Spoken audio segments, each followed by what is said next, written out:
Hello boys, আশা করি তোমরা বুঝতে পারছো আজকে কী নিয়ে আলোচনা করা হবে। এর আগের ক্লাসে তোমাদের দ্য রেবেল পোয়েটের অ্যাক্টিভিটিসগুলো সম্বন্ধে আলোচনা করা হয়েছে।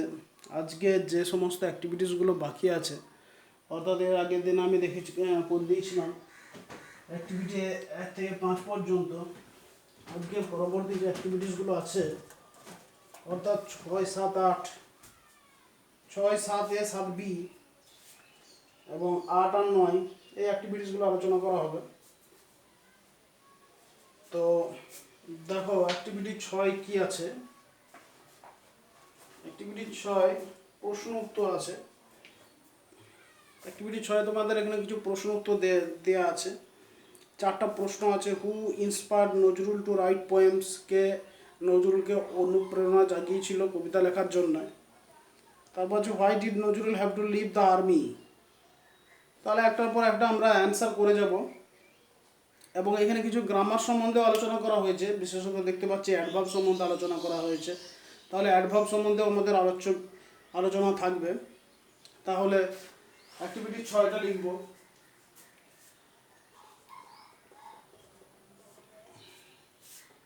কোশ্চেন নম্বর এ, প্রথমে আছে who inspired Nazrul to write poems? নজরুলকে কে অনুপ্রেরণা জাগিয়েছিল কবিতা লেখার জন্য? এটা হলো কুমুদ রঞ্জন মল্লিক। তাহলে লিখব কুমুদ Ranjan Mallick inspired Nazrul to write poems। Kumudranjan Mallick তিনি কি করেছিলেন? অনুপ্রেরণা জাগিয়েছিলেন নজরুলকে কবিতা লেখার জন্য। তারপরে আছে B, why did Nazrul have to leave the army? কেন নজরুলকে আর্মি অর্থাৎ কেন তাকে সেনা ছাড়তে হয়েছিল? তাকে ছাড়তে হয়েছিল কারণ সেই সময় কি হয়েছিল, আর্মিটা ভেঙে গিয়েছিল, রেজিমেন্টটাকে ভেঙে দেওয়া হয়েছিল।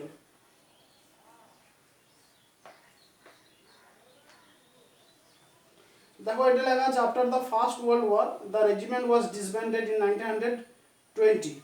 তাহলে এটাই লিখবো, after the first world war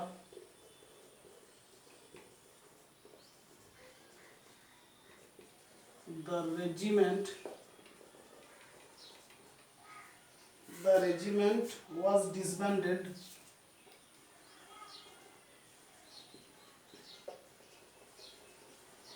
in 1920। 1920 সালে রেজিমেন্টটাকে ভেঙে দেওয়া হয়েছিল। তারপর লিখব so he had to leave the army. তাই তাকে সৈন্যদল ছাড়তে হয়েছিল। ঠিক আছে, যেহেতু রেজিমেন্টটাই তো ছিল না, তাহলে আর সৈন্যদলটা থেকে কি আর হবে। ঠিক আছে, দেখো তাহলে তারপরে প্রশ্ন আছে in which magazine was the poem আনন্দময়ীর আগমনী পাবলিশড? আনন্দময়ীর আগমনী কোথায় পাবলিশ করা হয়েছিল? এটা পাবলিশ করা হয়েছিল ধূমকেতু পত্রিকায়। তাহলে এটাই লিখব, আনন্দময়ীর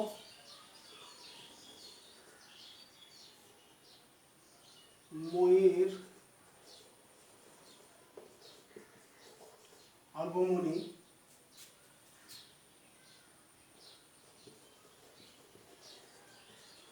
was published in ধূমকেতু।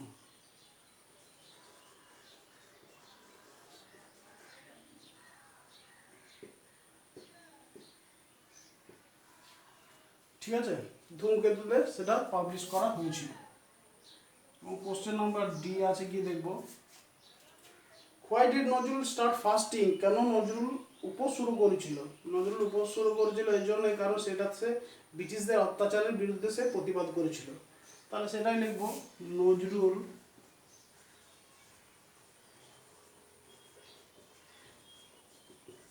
started fasting because it was his way of protest against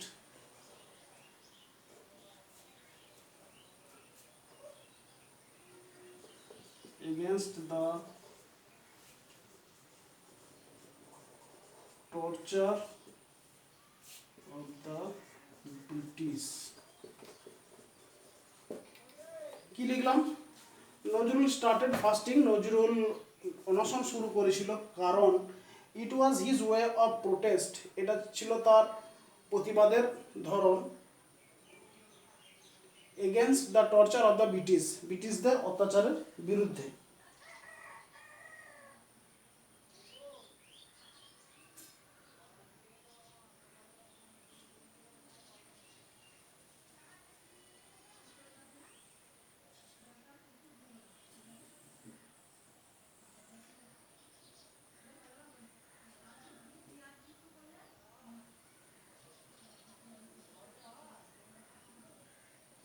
ওকে, তাহলে তোমাদের প্রশ্ন উত্তরগুলো যেগুলো ছিল সেগুলো এখানে শেষ করা হলো। দেখো, অ্যাক্টিভিটি 7 করার আগে তোমাদের একটা বিষয় জানতে হবে।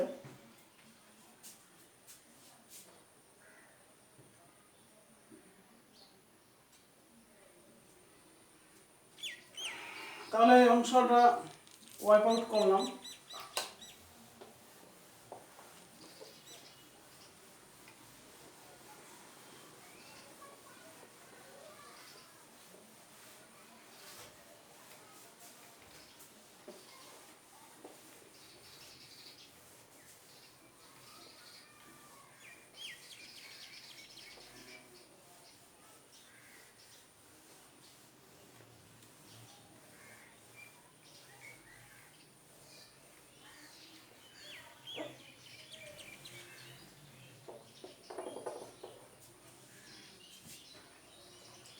অ্যাক্টিভিটি 7A এবং 7B এটা একটার সঙ্গে একটা যুক্ত আছে, ঠিক আছে।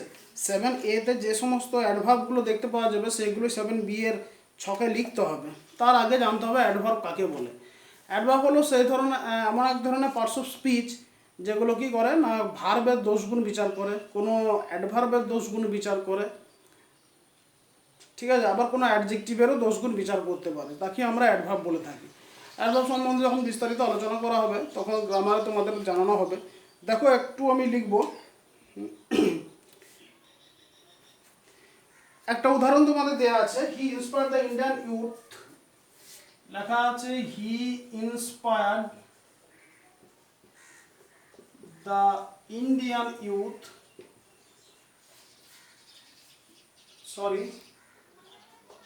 Indian youth to fight boldly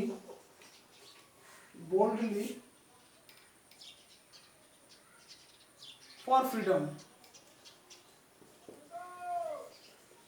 এটা দেয়া আছে to fight boldly for freedom বা to boldly fight for freedom, এটাও দেয়া আছে, ঠিক আছে। এই বোল্ডলিটা দেয়া আছে একটা আলাদা কালারের, নীল কালারের দেয়া আছে।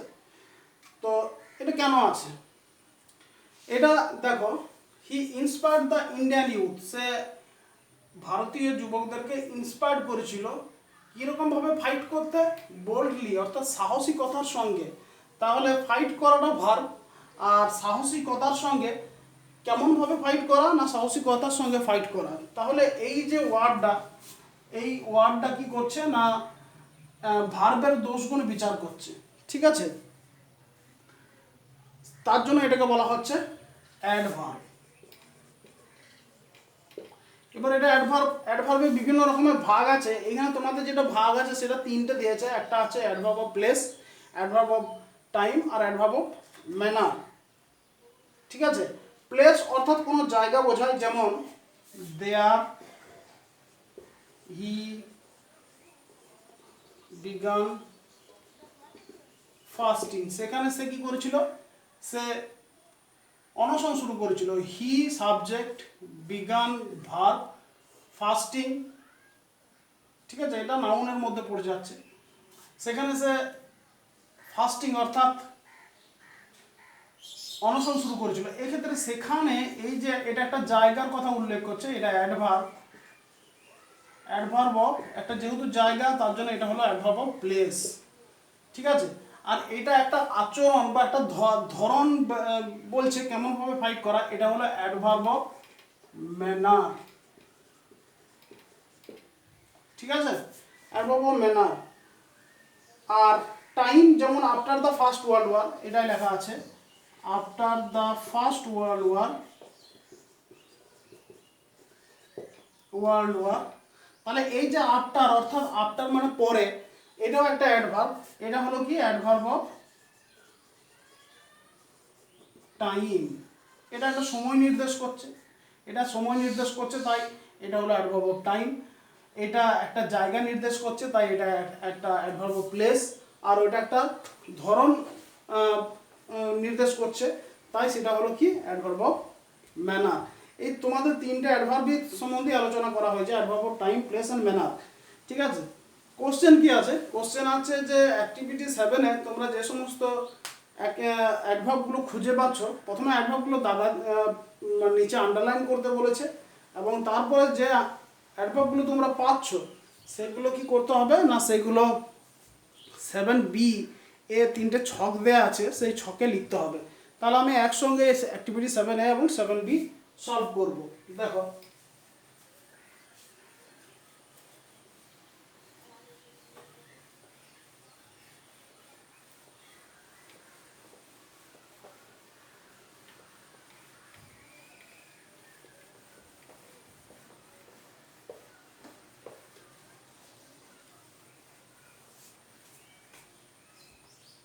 অ্যাক্টিভিটি 7A এবং 7B লেখা আছে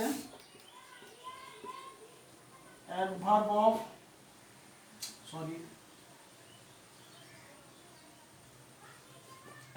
অফ টাইম,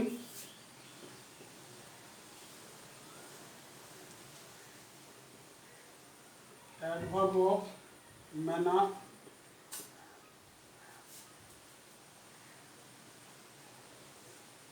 এবং adverb of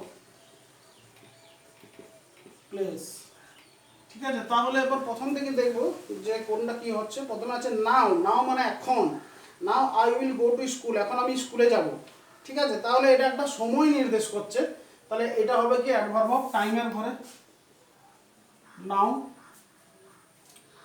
he SAT beside me, সে আমার পাশে বসে আছে। বিসাইড কথার অর্থ হলো কি পাশে মানে একটা জায়গা নির্দেশ করছে, তাহলে বিসাইডটা হবে অ্যাডভার্ব অফ প্লেসের ঘরে, ঠিক আছে।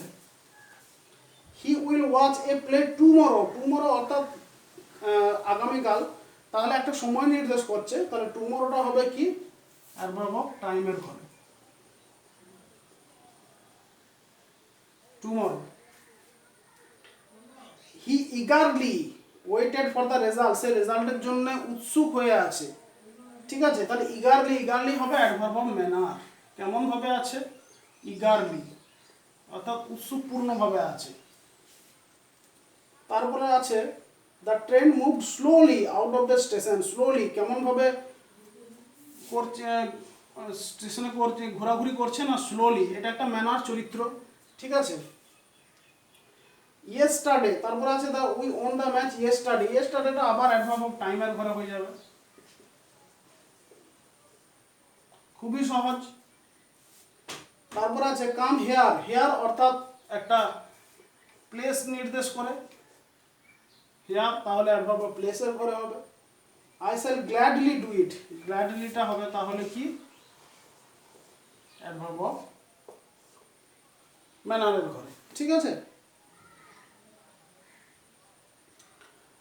তাহলে তোমাদের অ্যাক্টিভিটি 7A এবং 7B এটা সলভ করা হলো।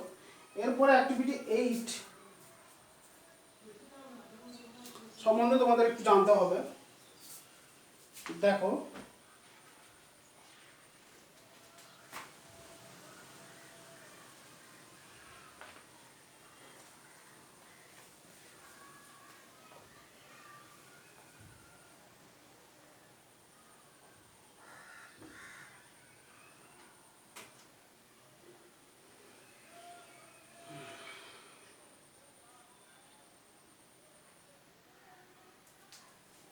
দেখো এরপরে অ্যাক্টিভিটি 8 সম্বন্ধে আলোচনা করব, কিন্তু তার আগে একটু তোমাদের জানতে হবে লিঙ্কার সম্বন্ধে। লিঙ্কার কথার অর্থ কি? লিঙ্কার কথার অর্থ হলো সংযোজক।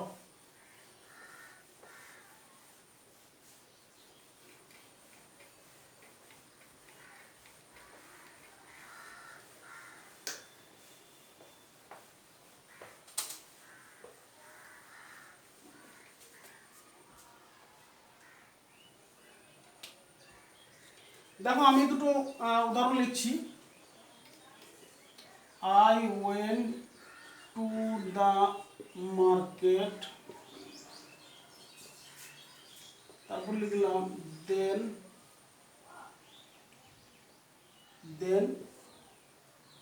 I went to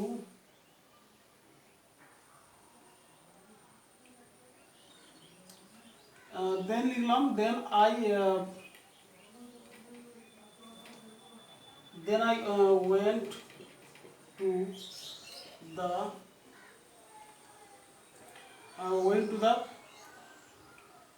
টিউশন লিখলাম। অর্থাৎ আমি প্রথমে বাজারে গিয়েছিলাম, তারপরে আমি টিউশনে গিয়েছিলাম।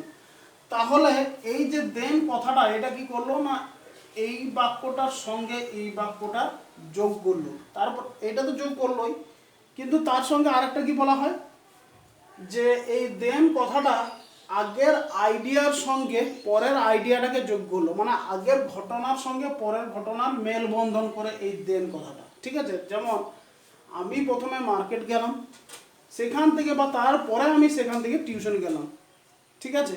তাহলে একটা ঘটনার সঙ্গে আর একটা ঘটনাকে লিঙ্ক করাচ্ছে, মানে যোগ করাচ্ছে এই দেন কথাটা, এইগুলোকে বলা হয় সংযোজক। ঠিক আছে? এগুলোকে বলা হয় সংযোজক।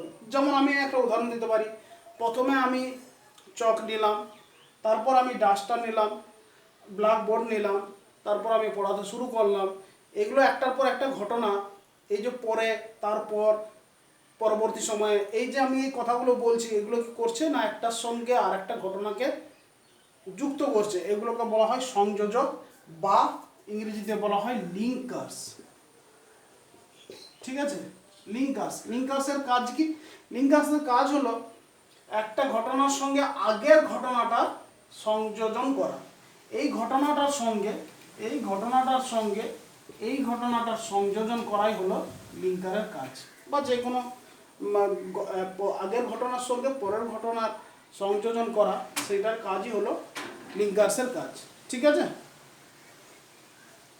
তাহলে আমাদেরকে কতগুলো এখানে লিঙ্কার্স দেয়া আছে, যেমন at first, then, at last, next, thereafter, এগুলো দেয়া আছে। এগুলো দিয়ে কি করতে হবে, কিভাবে একটা পাত্রকে রং করা হয় সেটা লিখতে হবে। দেখো আমি পুরোটাই লিখে দিচ্ছি, তাহলে তোমরা বুঝতে পারবে। অ্যাক্টিভিটি 8 প্রথমে আছে, আমি এই প্রথমে লিঙ্কার্সগুলো লিখবো। লেখা আছে অ্যাট ফার্স্ট, তারপরে লেখা আছে দেন, তারপর লেখা আছে অ্যাট লাস্ট, তারপর লেখা আছে নেক্সট, দেয়ার আফটার। ঠিক আছে? দেখো অ্যাট ফার্স্ট মানে প্রথম, আর অ্যাট লাস্ট মানে শেষ। মানে প্রথম ঘটনাটা যেটা শুরু হবে সেটা অ্যাট ফার্স্ট দিয়ে শুরু করতে হবে, আর শেষ যে ঘটনাটা হবে সেটা অ্যাট লাস্ট দিয়ে শুরু করতে হবে, শেষ করতে হবে। আর এই দেন, নেক্সট আর দেয়ার আফটার সবগুলোর কথার অর্থই হলো পরে। ঠিক আছে? প্রথমে লেখা আছে এ পট ইজ বট, তাহলে প্রথমে লিখবো at first a pot is bought. প্রথমে একটা পাত্র কেনা হলো, ফুল স্টপ দিলাম। It is washed with water, তারপরে অ্যাট লাস্ট তো লিখবো না, কারণ এখনই শেষ হয়ে যাচ্ছে না। তাহলে দেন, নেক্সট বা দেয়ার আফটারের মধ্যে যে কোনো একটা নিয়ে নেবো, আমি দেনটাই নেবো। দেন ইট ইজ, দেন লিখলাম ফুল স্টপ তুলে, দেন ইট ইজ ওয়াশড, সরি এটা ফুল স্টপটা হবে, দেনটা বড় হাতের হবে, টিটা বড় হাতের হবে। Then it is washed with water, অর্থাৎ অর্থাৎ এটাকে তারপরে কি করা হলো, জল দিয়ে ধোয়া হলো। ঠিক আছে, এখনো শেষ হয়নি ঘটনাটা। It is dried in the sun, তাহলে নেক্সটটা নেবো। নেক্সট কথার অর্থ হলো পরে, next it is dried in the sun. ঠিক আছে, ইট ইজ পেন্টেড, তার এখনো শেষ হয়নি, তাহলে অ্যাট লাস্ট নেব না, দেয়ার আফটারটা নেব। দেয়ার আফটার কথার অর্থ হলো পরে, thereafter it is painted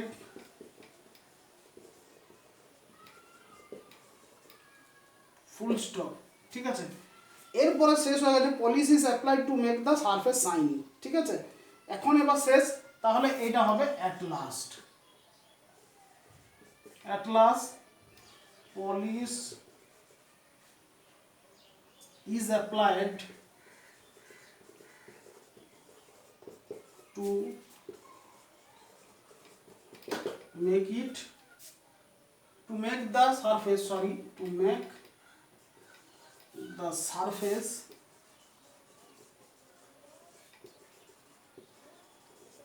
shiny, অর্থাৎ উপরের অংশটাকে চকচকে করার জন্য কি করতে হবে না, পালিশ দিতে হবে। তাহলে দেখো এইগুলো ছিল লিঙ্কার্স, এই লিঙ্কার্সগুলো ছিল। এই অ্যাট ফার্স্ট কথার অর্থ হলো প্রথম, তাই আমি প্রথমে ব্যবহার করেছি অ্যাট ফার্স্ট। প্রথমে এ পট ইজ বট, একটা পাত্র কেনা হলো। তারপরে দেখো অ্যাট লাস্ট নিতে পারি না, নেক্সট, দেন, দেয়ার আফটার যে কোনো একটা নিতে পারি। ঠিক আছে, মানে দেন, দেন কথার অর্থ হলো পরে, then it is washed with water, এটাকে জল দিয়ে ধোয়া হলো। তাহলে আমরা দেখো এই দেন কথাটার মাধ্যমে কি করছি না, এই আইডিয়াটার সঙ্গে বা এই ঘটনার সঙ্গে এইটাকে যুক্ত করছি, মানে একটা ঘটনার সঙ্গে আরেকটাকে যুক্ত করা হলো, আগের ঘটনার সঙ্গে পরের ঘটনাটাকে যুক্ত করা হলো।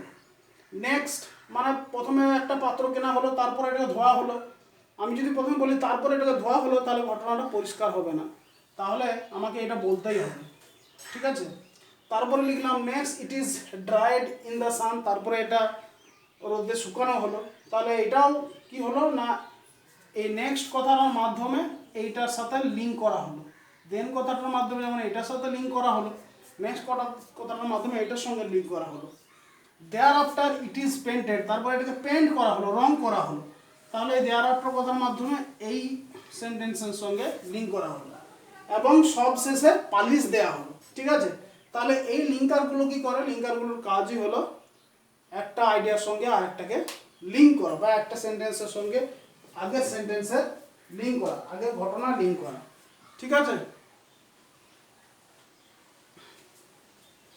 তো তোমাদের অ্যাক্টিভিটি 8টাও তোমাদের কমপ্লিট করা হলো। এরপরে দেখো অ্যাক্টিভিটি 9 যেটা আছে, লেখা আছে write 8 sentence about the childhood of Rabindranath Thakur. Rabindranath ঠাকুরের শিশু শৈশব সম্বন্ধে লিখতে বলেছে। হেয়ার আর সাম পয়েন্টস, কিছু পয়েন্টসও দেওয়া আছে। বর্ন অন 8 মে 1861, 1861 খ্রিস্টাব্দের 8ই মে তিনি জন্মগ্রহণ করেন। Did not enjoy formal schooling, তিনি গতানুগতিক স্কুল যাওয়া তিনি পছন্দ করতেন না। ওয়াজ টট অ্যাট হোম, তাকে বাড়িতেই শিক্ষা দেওয়া হয়েছিল। ম্যাথামেটিক্স টিচার ওয়াজ আঘুরে বাবু, তার অঙ্কের শিক্ষক ছিলেন Aghori babu. Use to play in the veranda, বারান্দায় তিনি খেলতে ভালোবাসতেন। Role playing as a teacher, একজন শিক্ষক হিসেবে তিনি রোল প্লে করতেন। Taught the railing bars as if they were student, আর রেলিংয়ের যে বারগুলো ছিল, অর্থাৎ যে কি বলে রডগুলো ছিল, সেইগুলোকে তিনি স্টুডেন্ট মানে ছাত্র হিসেবে ধরতেন। আর কনক্লুশন সংক্ষিপ্ত, তাহলে এটা তোমরা লিখবে, এটা আমি লিখে দেবো না, বা যদি লিখতে হয় তখন যখন রাইটিং হবে তোমাদের তখন লিখে দেওয়া হবে। আজ তাহলে এ পর্যন্তই। এই পরবর্তী ক্লাসে তোমাদের পরবর্তী লেসন সম্বন্ধে আলোচনা করা হবে। আশা করি এই ভিডিওটা তোমাদের এই অ্যাক্টিভিটিগুলো বুঝতে এবং গ্রামারগুলো বুঝতে তোমাদের সাহায্য করবে। ওকে, এরপরেও যদি কোনো তোমাদের অসুবিধা থেকে থাকে তাহলে তোমরা জানাবে। Okay, that's all for the day and for the moment. Thank you very much.